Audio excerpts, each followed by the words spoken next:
Hi everyone, it's Callum here. I just wanted to put out this quick disclaimer before the first edition of our new Paul Heyman SmackDown podcast series. Myself and Rob recorded this on Monday the 8th of June 2020, basically thinking we could put this together in advance as it is a retro series. However, a few days later the curse of WWE struck and Paul Heyman was relieved of his duties as creative director for Monday Night Raw. So if you hear us refer to him as such on this podcast, that's the reason. Blame WWE, not us. Anyway, thanks for listening, and I hope you enjoy this episode. Ladies and gentlemen, my name is Paul Heyman. What is up, wrestling fans, and welcome to another journey back in time here on the Smark Out Moment channel. Not going back to 2001, slightly later than that. We're going to be in 2002 instead. And joining me on this journey back in time once again is Robert DeFelice. Wow, Callum, we managed to dust off the old DeLorean, and I am really looking forward to this journey back into 2002. Okay, so the way this one's going to work, it's not a direct continuation from 2001. I hope that people listening enjoyed that series. It's not going to be precisely the same format. We're going to mix things up a little bit differently. What we're doing on this particular journey is we're going back to SmackDown in middle of 2002, when Paul Heyman took over as the head writer for the program. Now, the reason we're doing this is because, quite frankly, I don't know if you share this, Rob, but I know we've had some conversations both on the Smack Talk podcasts and behind the scenes. Wrestling's not doing it for us as much as it used to. Yeah, I mean, for me, this is mostly a journey back into when wrestling was infallible in my eyes and just special. Yeah, absolutely. So this is going back to a good nearly 20 years ago at this point, which makes it sound even worse when you think about how old we are now. Yeah, But I know. this is back to the real epicenter of my wrestling fandom, because I wasn't watching, or at least I don't have any recollection of watching the Attitude Era when it was going on. I've always gone back and watched it retrospectively, but I don't remember ever watching it live. The first show that I ever recall watching was the SmackDown episode with Paul Heyman as the head writer. And obviously I didn't know that at the time. I was 10 years old. I was just happy to see people like Brock Lesnar and Hulk Hogan and Kurt Angle and all the other people that we're going to be seeing time and again during this journey. But I feel like this sort of period of time was the time when SmackDown was, in many people's eyes, when they've looked back at it retrospectively and they've gone back through the history, when SmackDown was the A show, or at least creatively was the A show. Yeah, I think for me, now I have been watching wrestling my whole life, but after doing a lot of, looking back and a lot of soul searching within myself, this was the time that I really became emotionally invested in wrestling, and SmackDown was a huge part of that because of the stars it was featuring. We're gonna see names like Kurt Angle, Chris Benoit, Eddie Guerrero, Edge. They're all gonna hit their stride during this time, and it's just very special in my mind and in my heart. So some people will obviously be familiar, probably most people listening will be familiar with the fact that Paul Heyman is now in charge of Monday Night Raw, or at least the creative director. Vince McMahon is in charge of everything. And that's a point that we have to stress in this. Vince McMahon is in charge of everything at this point as well. So Paul Heyman is the head writer, but Vince McMahon is the guy that signs the script as it goes out. He gives it the final look over, he makes any changes. So even though a lot of this is going to be talking about how great or how good or sometimes how bad Paul Heyman's ideas can be, all of this is being signed off by Vince McMahon still. And we have to put this in the context of 2002. So we talked about 2001, and in the end it turned into a little bit of a sobering journey, even though it was fun. It's a sobering journey because it's the realization that throughout that entire year, wrestling became unpopular again. Well, I would say strictly unpopular. It wasn't uncool by the end of it, but it had gone back to being not the hip thing of the Attitude Era. It was now going back into a niche market. Yeah, and I think that the era we're about to revisit, even though it's currently been getting a lot more love, Like you have things like the Ruthless Aggression documentary. It's really important to note that like the era that we're going back to was not a sought after time. It was actually seen as like a dark time in wrestling because there was no more competition. And that's kind of the point of this entire series, or the point of 2002 was to try and essentially fabricate competition within WWE itself, because there was no competition outside of it. So we're going into an era of the first brand split, which ended up lasting until around about 2012, 2013, when they decided, well, I mean, realistically, it ended in probably about 2008, around about that time, and then it just became, SmackDown became the nothing show that you could miss because it was taped and nothing happened on it. And but this is a time when they actually actively wanted to make SmackDown and Raw equal shows with like comparable star power, give them their own kind of creative direction. And realistically, Vince, as Paul Heyman says in his documentary, attention, my name is Paul Heyman, my name is Paul Heyman. He basically says that Vince McMahon is a quote-unquote junkie for competition. And so he wanted to fester it within his own company because he couldn't find it anywhere else. TNA, but funnily enough, TNA becomes a thing during this journey. So we will be talking a little bit about like the fact, just in like little news segments and stuff like that, because that's one thing I want to continue on from 2001. We're still going to look at like the wider wrestling world, as well as like reviewing specific shows themselves. But realistically, what we're going to just be talking about is SmackDown and what they were doing as opposed to the Raw side of things, which, to clue people in, I was not watching Raw at all during my infancy as a wrestling fan. I didn't start watching Raw until about 2003, 2004. Now, was that because SmackDown was on free TV, or how did that work in the UK? No, I had Sky, so I had access to both Raw and SmackDown. I just didn't. I don't know whether I didn't know that Raw existed, or I just didn't care that Raw existed, because I watched 2002 pay-per-views, so I knew that there was some other people around. I just didn't watch it for some reason. I never got around to it, and retrospectively, as I've gone back and watched it, I'm kind of glad, but it's like some bits of it were good, and I'm not going to say like all of Raw in 2002, 2003 was so much worse than SmackDown. That's kind of part of what this journey is about, is kind of seeing, does this stuff live up to our expectations, or live back up to our memories, as it were? Yeah, and I did watch Raw during this era, and I have extremely fond memories of names like Triple H and Rob Van Dam, and even like right before, Benoit and Guerrero are still in the Raw brand as we start our journey. But SmackDown seemed like the more fluid program, and I think as we still see in modern day, that's a no-no. Like it was the wrestler show. Yeah. It was the show where you went to see wrestling.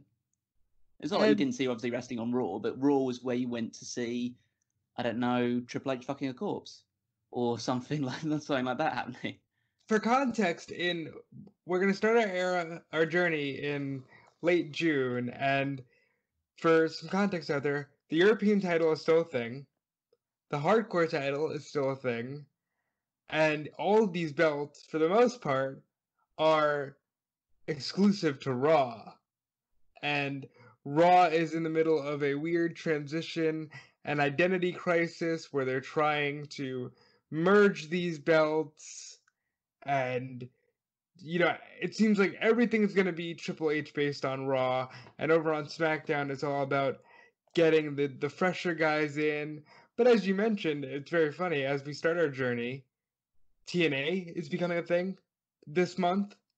Ring of Honor becomes a thing in this month. So this is a very pivotal time in wrestling, even outside of just the Paul Heyman SmackDown and the nostalgic memories that come with that.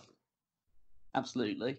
And obviously, as we talk about 2002, we have to talk about the fact that, as we mentioned earlier, it's not the most popular time in wrestling. Their ratings are hitting back down to 97 levels.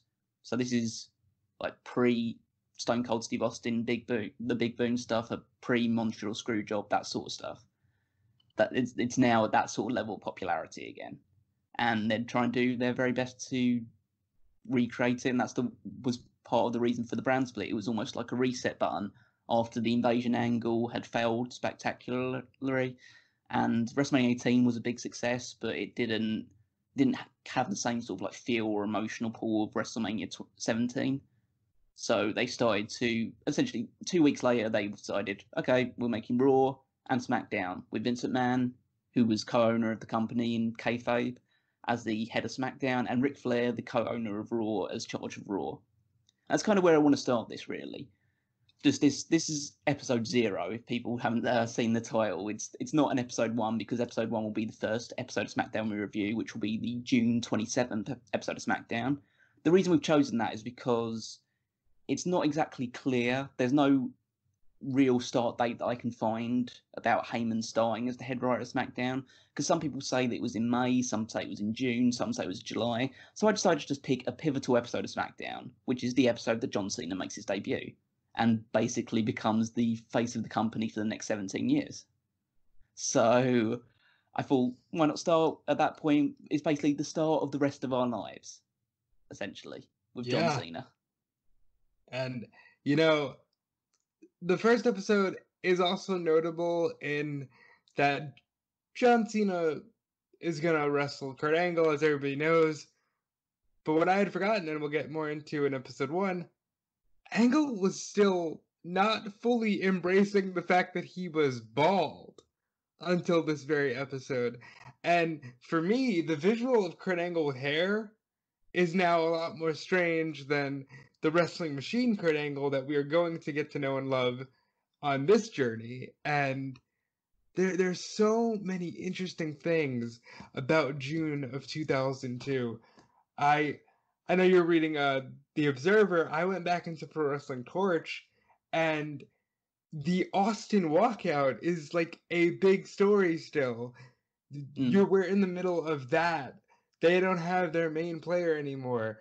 They're relying on, you know, The Rock, who's come back and is only going to do about 2 months in this journey in 2002, and maybe an additional 3 in 2003. Well, that's I mean, that's part of the huge problem with 2002 is the fact that their two biggest stars from the Attitude Era in 2001 and all those times is The Rock and Steve Austin. And Steve Austin walks out in May of 2002 after being essentially, like, the idea was that he would do a job on free TV to Brock Lesnar in a King of the Ring qualifying match. Austin balked at the idea, saying, well, if you really think that Brock Lesnar's going to be a big deal, we have to build this up to a pay-per-view match. Why are we giving it away without any build on TV whatsoever? And he refused to do it and walked out of the company. He'd been at odds with the company for a long time, even since before WrestleMania 18. He was creatively stifled. He didn't think that there was anything for his character. They'd shown no evolution to his character, so he wasn't happy. The Rock was out filming movies. He wouldn't be back until a July episode of SmackDown. Actually, he came back on a July episode of Raw to carry on the McMahon pushed agenda of the fact that Austin had taken his ball and run home. Because it's funny because they built up to the idea that Rock would be appearing on this big episode of SmackDown, and then they decided, yeah, we need you to appear on Raw because Austin's not here anymore, and just trade Rock in between the two shows to try and make up for that fact.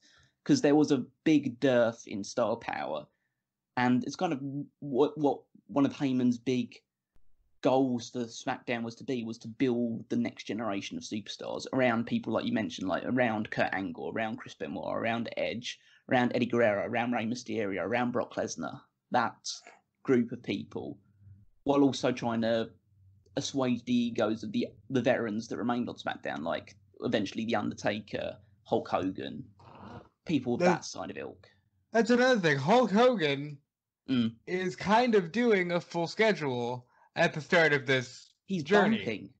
He's bumping for people in these matches. We're gonna see him wrestle Billy and Chet. Like Hulk Hogan is still kind of a full-time wrestler, and that's a weird visual. You're gonna see Hulk Hogan sell a super kick from Lance Storm. And that's kind of the kind of weird era we're entering into right now.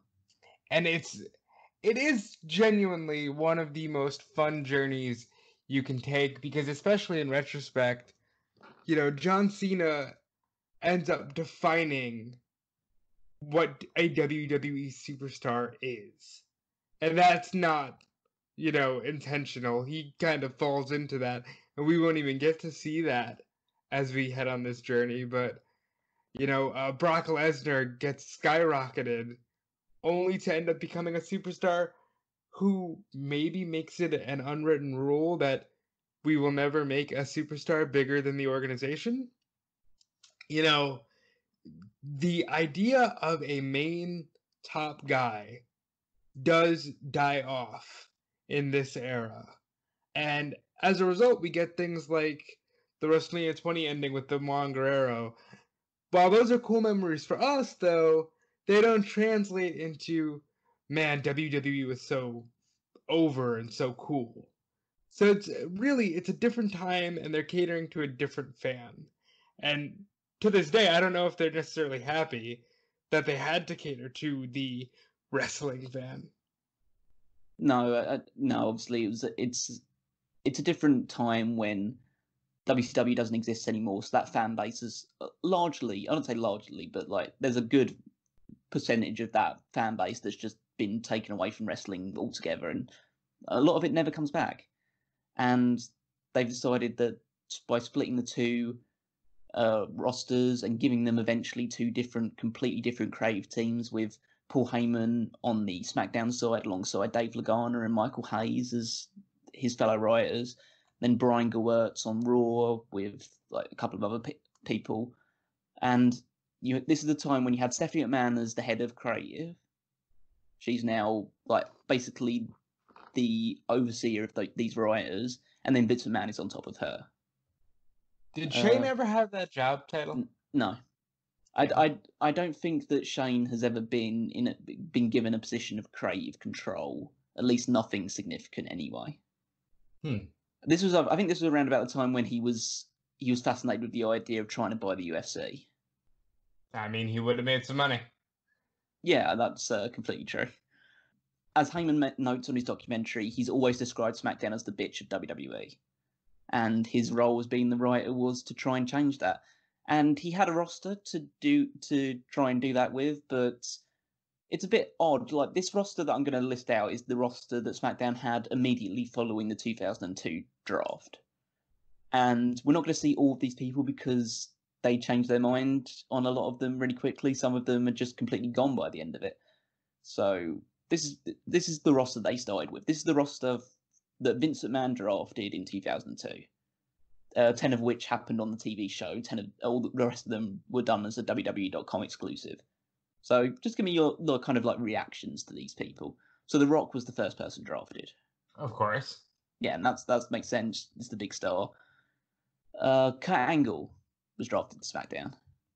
Great choice, and a great, heel to suck up to Vince. Chris Benoit was then drafted to SmackDown. But I distinctly, I was gonna say he was. So here's the thing: he was injured at the time. He was recovering from his broken neck injury, and he just returned on Raw for no explanation. He just returned on an episode of Raw, aligned himself with Eddie Guerrero, and just was on Raw from that point until we see him rejoin SmackDown eventually. But at the start of this journey, Chris Benoit is a Raw superstar. Wow. Then we have Hulk Hogan. He should have been the next name drafted after Rock. Yeah, who I would strictly say, based on because I've watched some of the episodes in preparation for this, that Hulk Hogan is the biggest star on the SmackDown brand that's not called The Rock. So, yeah. And that's no exaggeration whatsoever. You had Billy and Chuck, who were the World Tag Team Champions at the time, which, funnily enough, made the World Tag Team Championships exclusive to SmackDown. Why they weren't included in the same ruling as the WWF Champion and the WWF Women's Champion, where they can go between shows, I have no clue. No, but that's essentially what happened. Billy and Chuck went to SmackDown and were exclusive to SmackDown. Edge was the next one to SmackDown. He's going to be a big pivotal role in this entire journey. He's going to be a cornerstone, as is the next guy, Rikishi. Yeah, we talked a lot about Rikishi in preparation for this. Yeah, so And yeah, I've done like lists of stats and things like that, and Rikishi is one of the most ever-present performers in SmackDown's in this entire run of SmackDown. We're going to be seeing a lot of Rikishi, and there's a lot to see Rikishi. and there is a lot to see, and he's obviously good. Like, don't get me wrong, Rikishi has enough natural ability that he could have been the main eventer that they tried to make him in the year 2000. But I think the aura, if you want to call it that, of the stink face kind of deterred any possible main event run he could have had. Then we have Devon Dudley, not Bubba Ray or Spoick, who remained on Raw. This is the start of the infamous Reverend Devon character. So bad. Yeah. So bad. One of these moves that just, like, if you ever wonder why people say Vince hates tag teams, because he split the Dudley Boys the first chance he got. Then we have Mark Henry, who was kind of only starting to come back after spending some time doing strongman competitions. Yeah, and they try to make him a pivotal point. It's very clear to me that even though it doesn't click until the year 2011, Mark Henry is a guy who they always wanted to do a lot with. He had that ECW championship run, and he main Yeah. evented Royal Rumble 2006. I mean, he tried, but in the process, injured Batista. It's just one of those things. It's always been very touch and go with Henry. The last man drafted onto SmackDown from the 10 original ones was Maven, who was the hardcore champion at the time. And also very important to note, the first ever Tough Enough winner, and that was a big thing. Tough Enough was still new, so... Maven's final SmackDown appearance was May 28th, 2002, so we will not see him in any way as part of this journey. After that, he gets injured, and then he just gets moved to Raw. Of course he does. Why wouldn't he? Then we have the people that were drafted as part of the supplemental draft. Billy Kidman. Yeah. One of the great cruiserweights at that time. One of the better cruiserweights. There's a name I'm noticing missing that you didn't say was drafted. I'll get to him. Okay. I think I know who you're talking about, but I'm getting to him. Okay, go on. Tajiri. Tajiri's great. I love Tajiri. Tajiri's one of my favourites in this. I think I'm going to fall in love all over again with Tajiri at this. I think I never appreciated how good Tajiri was. Fantastic wrestler, fantastic character. Nothing but love for Tajiri. Chris Jericho was drafted to SmackDown. There it is. Okay. Why? There is a reason for this. There is not a reason why he was drafted after Billy Kidman and Tajiri. I grant you that one. But he was drafted in the following thing because in the main event of that the show where the draft happened, he was wrestling Triple H and Stephanie McMahon for the WWF for the Undisputed Championship. Okay, that is fair. So, however, yeah. Okay. Oh yeah, you go ahead. How Raw didn't go off the air, or SmackDown didn't start with, hey, Jericho's, like, okay, he's going here. The man was your WWF champion going into Mania. Very bizarre that he was drafted after Maven, Kidman, Tajiri. I don't understand. Yeah, it was just, the reason for that being, again, is just due to the fact that he was going to be fighting for the Undisputed title on that night. The Undisputed Champion would jump between both shows. So if he'd have won the title, he'd been... Obviously, we know that he didn't win. Triple H retained. But he would have technically been able to appear on both shows. So they decided to wait until afterwards. But he should have been the first... The first name. Yeah, the first name afterwards drafted. Well, hold on a minute. Does that mean that is Stephanie the only female to ever get a chance to win the WWF title? I guess if you don't count that China actually didn't get her opportunity at it. China doesn't get her opportunity, yeah. So, yeah, I think that maybe she is I can't think of any off the top of my head. That's an odd... I know they did like a stupid thing on, was it like SmackDown vs. Raw 2007 where Trish Stratus wins the WWE Championship at one point. But that is a bizarre statistic, wow. Yeah, I know. So, go down the other list of names. We have Ivory, who only had one SmackDown match on June the 11th, so we're not going to see her at all. Yeah, she really transitions into just being a backstage correspondent, and a host for them. With Albert, Good who we'll old. get to know more familiarly as the A-Train as we go on this journey. I love the A-Train run. I like Albert. I think, again, he was always a guy who had potential, and we're seeing that potential manifest as the head coach of the Performance Center. I'm a big fan. Then there's the Hurricane. Big part of this time, and if for nothing else but because he introduces Jamie Noble and Nydia, and that's such a fun pairing. I can't remember which one. I think Tajiri was the Cruiserweight champion at this point in time. So the Cruiserweight Championship became exclusive to SmackDown, which is a big thing to know at this point, because that's one of the things we're going to be talking about a lot during this journey is the Cruiserweight Championship. Oh, yeah. So we got Al Snow. Following Maven. Yeah, whose final SmackDown appearance was June the 4th. So again, we're not going to see any of him. Boo! He then transitions more to a backstage role. That kind of sucks. I like Al Snow. Lance Storm. Fantastic. And we're going to see quite a lot of him in the beginning. Yeah, we won't see him too much beyond that point, but he'll be there for the first couple of months of SmackDown. DDP is drafted to SmackDown, but he retires in June after his final appearance on April the 18th, where he gets injured, and that injury leads to his retirement, essentially. I think he comes back every now and again for like TNA and stuff like that. He does some stuff in TNA, but yeah. That does blow. Like, DDP is criminally underutilized by WWE, and there's nothing that they will ever be able to do to fix that. Tori Wilson, who's kind of like the pillar of the women's division for SmackDown during this period. And they waste no time in showing off her assets, shall we say. Scotty 2 Hotty is drafted to SmackDown, but he has neck surgery in May 2002, and he's not back until 2003. So I don't think we'll see him at all during this journey. I can't remember if we see him towards the back end of it, but he's injured for the entirety of 2002. Damn, that's another somebody who's going to see maybe some assets of is Stacy Keibler.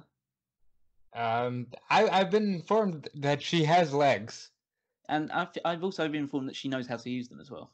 That's right. From There's gonna be a lot of those jokes with Stacy Keibler throughout this whole thing.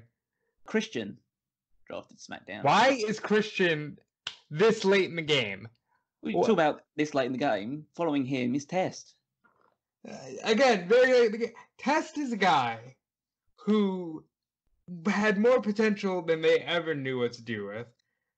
We won't see it on this journey because he ends up getting drafted to Raw, but they turned Test from a guy with a lot of potential to just another short haircut, tribal tattooed dude from that era. There were a dime a dozen, and Test really should have been more. But he does get a SummerSlam match with The Undertaker.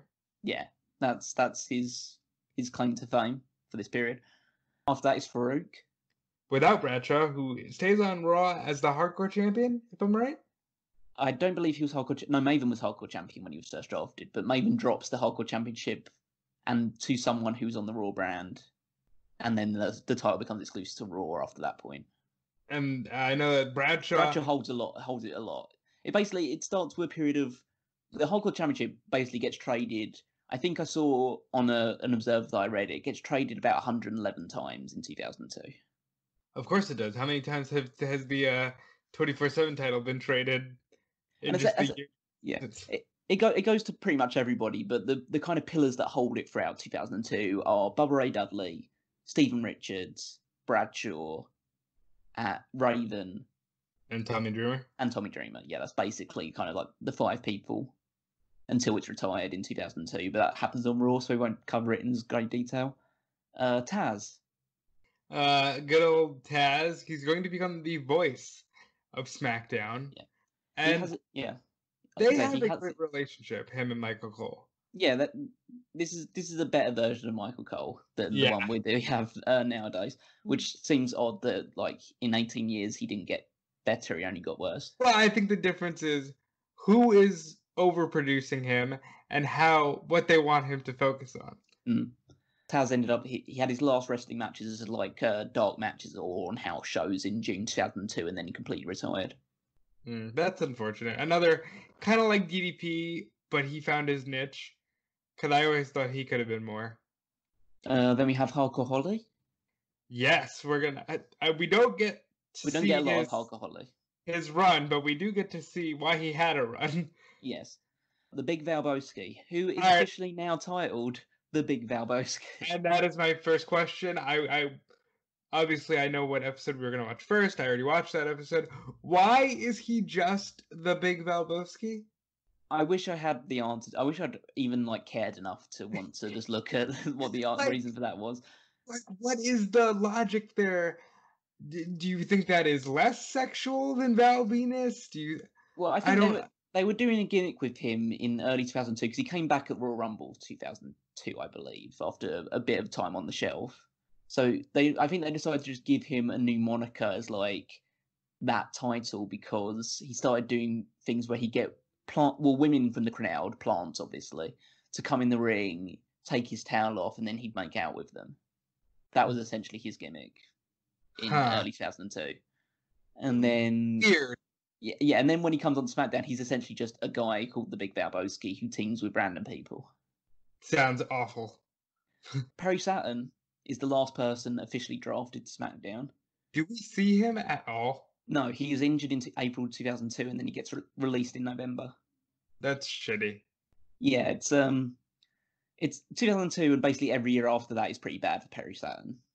Yeah, I hear he's doing better though. Yeah, it's good to hear, but unfortunately he suffered quite a few rough years in the he did in the interlude between 2002 and now, and then obviously I do have to wonder, knowing that it's Paul Heyman running the show, and knowing that Saturn is an ECW guy, how much emphasis could we have seen put on Perry Saturn? I guess that's just one of those hypotheticals we can't possibly answer. Yeah, but it does make you wonder because we know what happened for guys like Benoit, so it's just a shame. And then we have Triple H, who was the Undisputed Champion at the time, so he wasn't officially drafted, but after he dropped the title at Backlash 2002 to Hulk Hogan, he became a member of the SmackDown roster. But we won't see him because he suffers, an elbow injury, and then he comes back on Vengeance and basically says, "I'm going to Raw." Yeah, so we'll talk about that in some of the episodes going forward, but we won't see any of Triple H's matches due to an elbow injury he suffered. I don't know if it was prior to or at King of the Ring in his Undisputed title match against The Undertaker, but he joins Raw before we get to see him in the ring. I think we see him on one episode of SmackDown, and that's it. Other things that we'll probably note is the fact that OVW was raided in order to get a few new, fresh names on SmackDown. So SmackDown in this equation did get their hands first onto John Cena, Batista, Randy Orton, and Rico, who were kind of seen as four of the biggest names from OVW at that point in time. I always laugh when I think about Rico being this great worker because they turned him into a character and that was it. Yeah, because Rico I think at the time he was raided from OVW was tag team champions with John Cena, or at least he had been tag champions with John Cena, and then they'd broken up and had probably the biggest feud in OVW at that point in time was between Rico and John Cena, or Rico Constantino and Prototype as he was known at that point in time. Oh man, just imagine the weird things we could have seen had things worked out a little differently. So that's kind of the building blocks that he initially had to work with. We're going to obviously be mentioning a few other people because some of these people don't end up appearing or they don't become very pivotal elements in Heyman's plans. And after the general managers are named, which will happen at some point in July during the journey, they basically make it open season for people to trade wrestlers, try and sign them into other contracts. And so we're going to see a big shake-up. We haven't mentioned yet some names that are pivotal in 2002. Like Rey Mysterio, who doesn't sign with WWE until May or June and doesn't make his debut until July. We have mentioned Jamie Noble, who's going to be a linchpin of the Cruiserweight division. Matt Hardy's on Raw at this point in time, and he'll become a big part of SmackDown. So there's a lot of names that we will get to know a bit more and just have a bit of fun with watching them strut their stuff on SmackDown.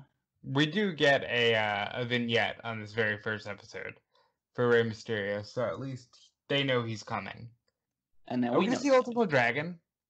on this one, or is that No, later? Ultimate Dragon doesn't sign until Oh 2003. man. You won't see, unfortunately, you won't see any of Ultimate Dragon unless we decide to continue this. I think I haven't really mentioned the fact about the time constraints of this. So how this is going to work essentially is that we're going to review every episode of SmackDown, and the episodes will be released in accordance to the date that the episode of SmackDown comes out. So this one's coming out on the 20th of June. The next one will go out on the 27th of June, which will correspond with the first episode of SmackDown that we're reviewing.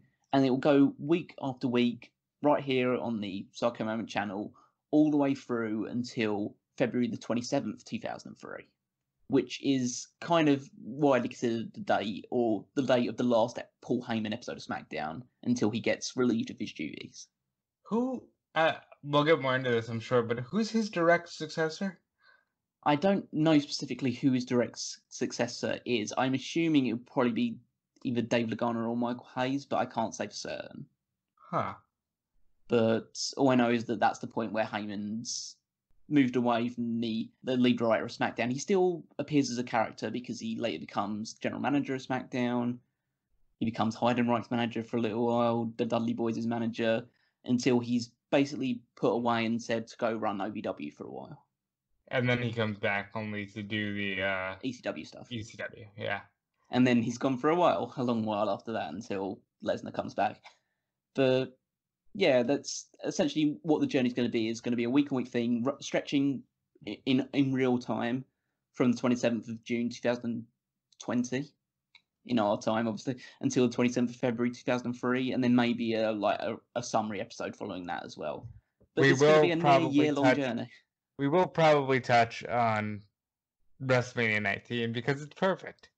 Oh yeah, that was another thing that I was going to mention alongside that is the Patreon, as hopefully you know, and maybe some of you are donating to it. What we're going to be doing is for every pay-per-view show, we're not going to be putting those onto the Smark Out Moment channel. We're going to be putting them as dark casts on the Patreon thing. So every single pay-per-view that takes place between the start of our journey, which I think covers, so it's Vengeance 2002, Global Warning, the Australian house show they did.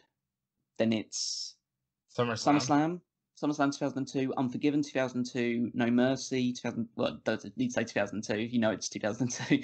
No Mercy, Survivor Series, Armageddon, Royal Rumble, and No Way Out, and then WrestleMania 19 as well, because we love WrestleMania 19. It's my favorite. It's one of my favorite pay-per-views, so we're going to do that. It's really a good year. Yeah. Oh yeah, it's a great year pay-per-view wise. I've gone back and kind of watched all those ones in my spare time, and pretty much all of them hold up to at least some degree. That's essentially how it's going to work. So we'll be reviewing all the shows here.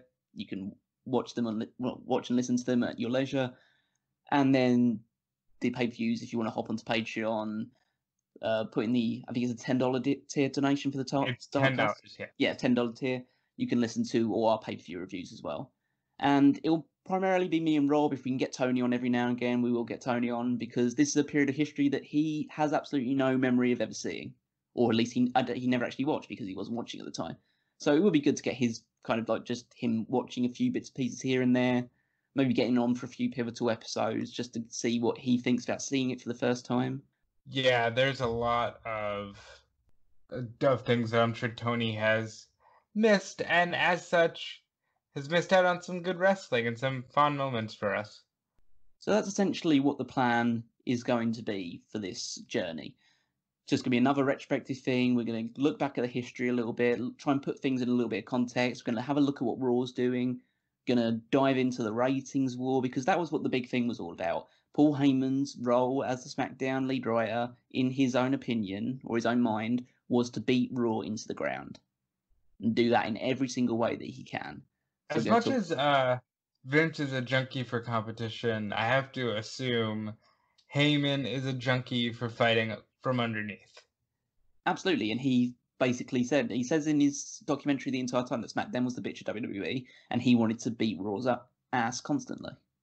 And that's essentially what we're going to do. We're going to try and prove whether he did do that, because there's some distinctions in terms of the ratings.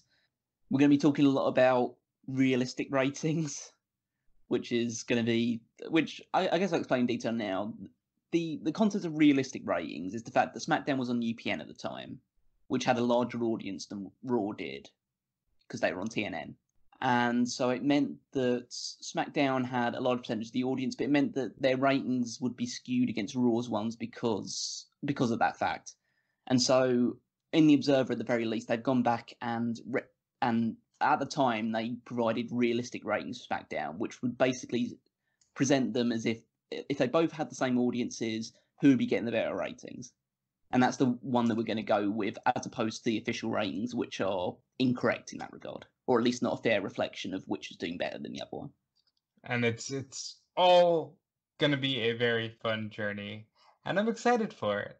So, obviously, mentioned the fact about the ratings as well. We'll also be mentioning the fact that SmackDown at this point in time is not just fighting from underneath to try and overcome Raw. They're also trying to save the show, essentially, because SmackDown came very close to being cancelled by UPN in this time, and they eventually did. At least but they survived a few more years before that happened. I think it was 2005, wasn't it? They were kicked off UPN. They weren't kicked off of UPN. So what happened was UPN and the WB network in America merged to create the CW. So if you count the time that they were on the CW network, they actually had a good 9 or 10 years before being kicked off and moved to My Network TV. And that was actually their last foray into network TV until just last year with Fox. Yeah, so that's like one of the other like side stories of this as well. But there's gonna be a lot of things to discuss. It's gonna be a lot of fun going back and just watching all these things, getting to see all these characters that we grew up watching in our pre-teen years, essentially. This is kind of where my fandom started, where Rob's fandom was renewed, where we basically became the wrestling fans that we are today, where we watch, even though a lot of it is crap. Exactly. And Yeah. I think a lot of what happens here is really a lot of the reason that you see the style in the ring that you see today. And we're going to talk about that as well. You know, a lot of the wrestlers now are mine and Callum's ages, and they were all inspired by these guys and this era. So it's all very fun to look back and just enjoy. So that's basically it in terms of the prelude, except we'll give like a bit of a rundown of what you can expect from the first episode. So the first episode, obviously the big story is the John Cena and Kurt Angle match, which I believe is the opener of that show. So we'll be diving straight into that one. We also have like a few details of, I think that's when Edge makes his return after being like briefly injured by Chris Jericho. The main event of that show is Chris Jericho against Hulk Hogan. I mean, say that again, again, Hulk Hogan, full-time wrestler. Absolutely. Main event in SmackDown against Chris Jericho. So it's a weird time. Like, it's the fact that Chris Jericho is still working at this point as well. It's just... Yeah. Chris Jericho's working now, and now he's like... He's the Hulk Hogan. Yeah, he is Hulk Hogan now on AEW. Amazing. So those are kind of like the two big things. There'll obviously be other stuff that we end up discussing as well. It's the first show after King of the Ring, or the first SmackDown show after King of the Ring.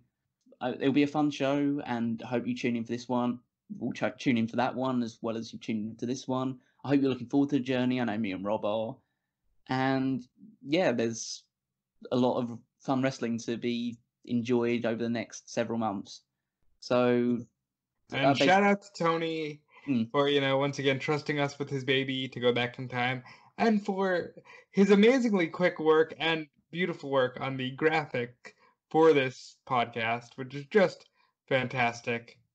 Yeah, if you're listening to this through the podcast feed, if you want to see that graphic itself, then head over onto the YouTube thing, drop a comment below while you're there as well. Praise Tony for his great work. And then again, we're doing all the research and watching for this as well, so give us a bit of praise as well. That's right. Drop a like on it, everything, all that other good stuff. It all helps with getting this seen to a wider group of people. Like it, share it, do all that great stuff that you guys do. Otherwise, you can help us. We obviously mentioned the Patreon. You can subscribe at any sort of tier that you want, but if you want to be listening to our pay-per-view reviews of it, then definitely go for the $10 tier. Or if you want us to review anything outside of this journey, want to go back and watch just any random in your house show or any previous takeover, anything in wrestling or non-wrestling, then hit us up with the $50 tier for the like pick your poison. And there's all other stuff as well, but anything is like greatly appreciated, even if it's just a buck. Yeah, it all goes a long way. And while I'm here, I will say, you know, our most recent episode was myself and Tony reviewing NXT TakeOver in Your House. You can check that out on our podcast feed and on the YouTube channel. And the next time you'll be hearing from us will be the hot tags. I'm wrong, aren't I? It's what? Yeah, because you're getting confused with the fact of like you buried the lead in the fact that we recorded this like many days beforehand. Oh, right. It's not. Whoops. I was trying to do the. I'm not even going to cut that out, Rob, because I want you to be buried. yeah. I guess that is why. Context, we're recording this on June the 8th, 2020. You're actually listening to this on the 20th of June. So whatever I assume the last thing we were doing was recording for Backlash would have already happened by this point. It would have already happened. Yeah, we would have already done. It'll be some kind of main event. So whatever that is, you heard it. And it wasn't what I just said because I forgot that we're recording in advance. But go back and listen to that anyway. That's like if you haven't listened to it already, I'm sure it was a lot of fun. All the other stuff, like if you want to help us other ways financially, there's the Redbubble and TeePublic shops, so buy a bit of merchandise. If you can't help us financially, then at least you can share the video on like Facebook or Twitter, or follow us on Facebook and Twitter, or join the Mega Maniacs. There's many ways that you can just get engaged with the product, and that's the most that we really want for everybody. And yeah, I think that kind of really covers the plug side of things. Rob, do you want to hand out the rest of yours? Yeah, you can follow me on Twitter and Instagram at DudeFelice. Check out WrestleZone. Check out Fightful.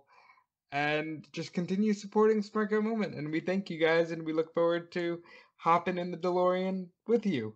Yeah, and you can follow me on Twitter at WeekMeister14. Just check out all the articles on smarkoutomoment.com and show your support. Leave some comments on those articles. Tell them how great their writing is, all our fantastic writing team.